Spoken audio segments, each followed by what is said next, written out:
Hello everyone, welcome to iExamB. With iExamB, you can prepare 50% faster, embrace the iExamB learning experience. So guys, कल आपका यहाँ पर NICL AO का prelims का exam जो है वो कंप्लीट हो चुका है और बहुत सारे स्टूडेंट्स थे जिनके मन में डाउट था कि सर एक्सपेक्टेड कट ऑफ क्या होगी, गुड अटेम्प्ट्स क्या होंगे, हमें मेंस की तैयारी करनी चाहिए नहीं करनी चाहिए। तो देखो, ये तो सभी कुछ जो है वो जो ऑर्गेनाइजेशन है उसी के हाथ में है, बट फिर भी based on some review some comments कुछ स्टूडेंट से मेरी बात हुई है और पेपर को एनालाइज किया है, उसके अकॉर्डिंग मैं यहाँ पर अपनी एक एक्सपेक्टेड जो कट ऑफ की जो एक असम्पशन है मैं वो आपके सामने रखूंगा, तो ताकि that can help you to prepare for mains, है ना। आप उसको देखकर अपनी मेंस की प्रिपरेशन कर सकते हैं। ये वीडियो कुछ लोगों के लिए को शायद थोड़ा सा अजीब लग सकता है, बट कुछ लोगों को शायद इससे थोड़ी सी हेल्प हो सकती है। So let's take on the positive side and start with this video, है ना। जिन लोगों को अच्छी लगी वीडियो, जो लोग थोड़ा यहाँ से होपफुल रहने वाले हैं। सो कुछ कमेंट्स थे, है ना, मेरी वीडियो पर कुछ कमेंट्स थे, मैंने वहां से कुछ चीजें नोटिस की, मेरे को स्टूडेंट से बात हुई, मैंने वहां से कुछ चीजें नोटिस करी। सबसे पहला कमेंट जो मेरी वीडियो मैंने जो बनाया था कल, है ना, उसमें जो आया था सबसे पहला जो क्या बोलते हैं कमेंट था, वो ये था कि रीजनिंग के रिगार्डिंग, है ना। सबसे पहले जो कमेंट था वो था रीजनिंग के रिगार्डिंग कि रीजनिंग वाज टफ, ठीक है, ये बोला गया था, ये वाला जो कमेंट था, है ना। और इसके ऊपर 6 रिप्लाईज थे। इंडीड, बिल्कुल सही कह रहे हो।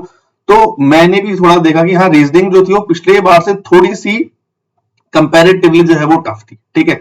दूसरा जो मैंने यहाँ पर एक चीज एनालाइज की, इंग्लिश का सेक्शन, वो मुझे मतलब काफी स्टूडेंट्स के जो अटेम्प्ट थे उनसे बहुत इजी लगा, है ना। कई स्टूडेंट मतलब मोस्ट ऑफ द स्टूडेंट्स ने 30 अटेम्प्ट्स भी उसमें किया जिनकी इंग्लिश अच्छी थी। तो इंग्लिश जो था वो कंपैरेटिवली बहुत इजी था। रीजनिंग पुराने हिसाब से कंपैरेटिवली जो था वो काफी मॉडरेट, काफी टफ रहा है पिछले बार से अगर यहाँ पर कंपेयर जो किया जाए तो। हालांकि एक दो स्टूडेंट्स ने बोला है कि मुझे उनको टफ नहीं लगा। मे बी एक दो स्टूडेंट मेरी बात हो रही थी तो वो बोल रहे थे कि मैं स्टक हो गया था पजल में, तो मैंने उसके लिए अलग से आपको बताया भी था, मैंने वीडियो बनाया था। मैंने कहा कि आपको ना रीजनिंग में पजल्स में स्टक नहीं होना है। पहले आपको जो आपका इजी वाला पार्ट है आपको वो करना है, ठीक है। 15 मार्क्स का पार्ट तो आपको जो इजी वाला था, जो आपका मिसलेनियस का पार्ट समझिए, या फिर जो आपका डायरेक्शन डिस्टेंस था या जो इनइक्वालिटी था, वो वाला पार्ट आपको पहले करना था। तो पहले आपको जो अपनी कट ऑफ थी आपको सेफ खेलना था। पहले आपको सेफ खेलने के बाद तब आपको पजल्स पे जो है वो जाना था, ठीक है। तो ये तो हो गया भाई सेक्शन वाइज, ठीक है। कि reasoning was tough, we can say moderate to tough.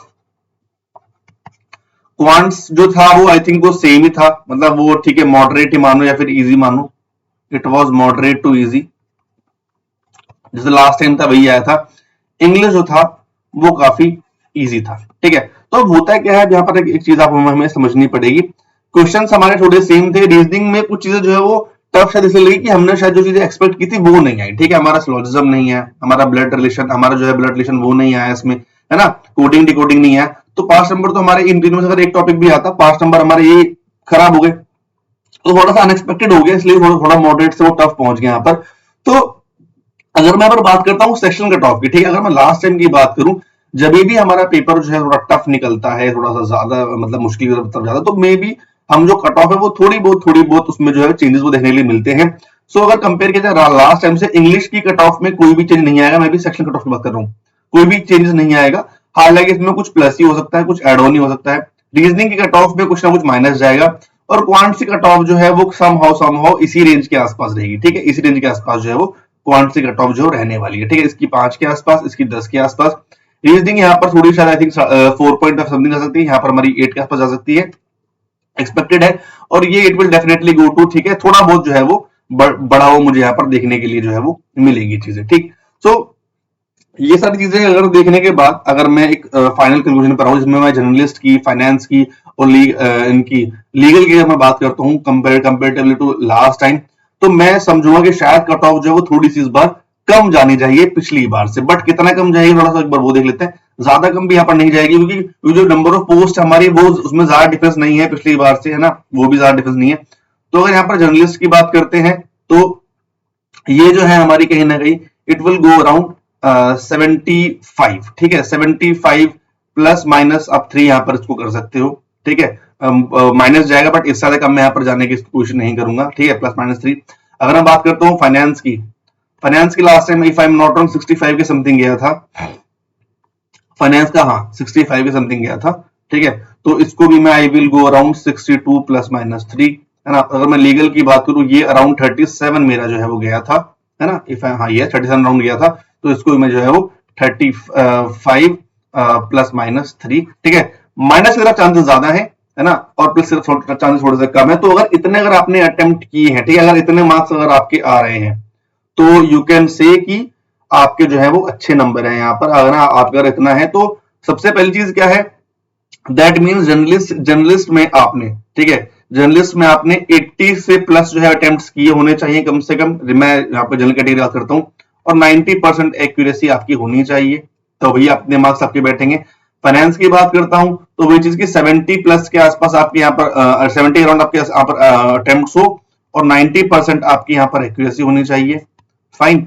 और अगर मैं लीगल की बात करता हूं, ठीक है, सो 45 प्लस के जो अटेम्प्ट्स हैं, है ना, और एक्यूरेसी जो है वो 90% अगर आपकी है, ठीक है, एक्यूरेसी पर भी बहुत यहाँ पर चीजें मैटर करती हैं, तो यहाँ पर चीजें आपकी जो है वो पॉसिबल भाई हो सकती हैं, ठीक है। तो इतना का डेटा आपने किया है तो you should start preparing for mains.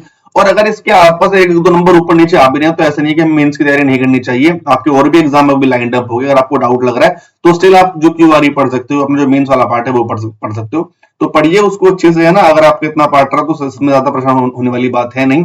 बाकी मेंस की तैयारी करते हैं अच्छे से, है ना। कोर्स की रिक्वायरमेंट है मेंस की तो नीचे लिंक दिया हो, जाके उस बार इसको एक बार आप जरूर चेक कर लीजिएगा, ठीक है। मेंस के रिगार्डिंग में वीडियो बनाऊंगा कैसे यहाँ से हमें चीज आगे बढ़ानी है, उसका भी वेट कीजिएगा। और कट ऑफ की वीडियो मैंने यहाँ पर पीछे बना दी है, आप जाके उसके ऊपर देख सकते हैं। तो thank you so much guys, exam भी हेल्प्स टू प्रिपेयर 50% फास्टर। मिलते हैं फिर नेक्स्ट वीडियो में, एनआईसीएल मेंस की तैयारी करते हैं। Thank you so much.